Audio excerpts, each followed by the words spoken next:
sanadi mai sanya maza su yi kwalla, in ba so ba ni zai sanya maza su yi kwalla.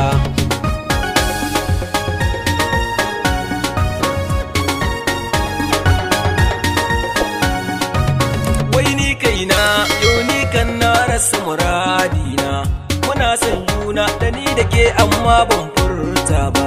An waye gari an ɗauro mata aure ma duba, na san haka ne da tun farko ban ɓoye ba.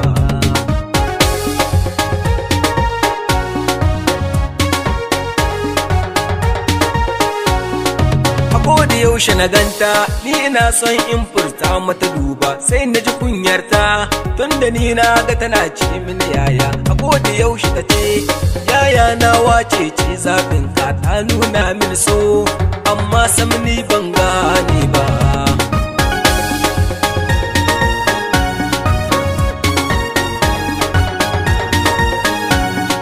Dai zurfin ciki ne amma yau ya sa ni zubar da kwalla, ina son aure amma ba na son ya mai dalla. Tace yayana kai ni hamma ka birge ni, na so na furta ni amma sai na yi sharewa.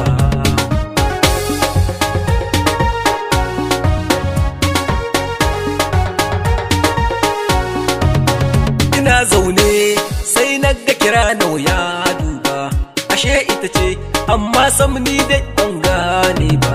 Tace yayana na yi kusan in tare ɗakina, ban ɓoye ma a yanzu ne aka kawo sadakina.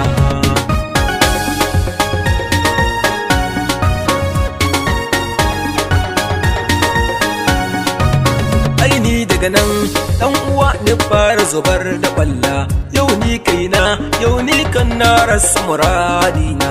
Ka zo mu haɗu yayana da kai mu tattauna, na taso duba idanuwata na ta zubar da kwalla.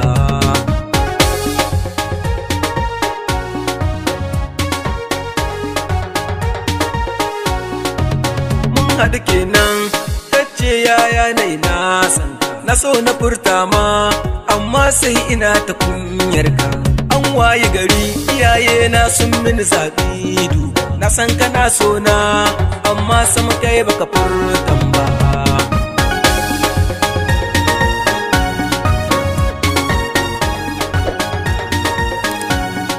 Ka zo ka ɗauke ni ranar aure na an yi azaba, kiyo haƙuri gidan mijinki je ki tarewa.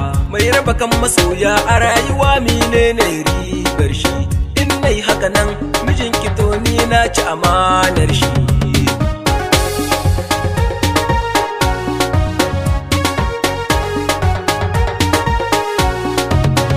Iyayenki dan Allah kare da ki yada shi, duk da na gari shine zai girma babar shi. Dukan hakin aure dan Allah kare da ki manta shi, Allahu ya sa hannu na gari ki yo sauka.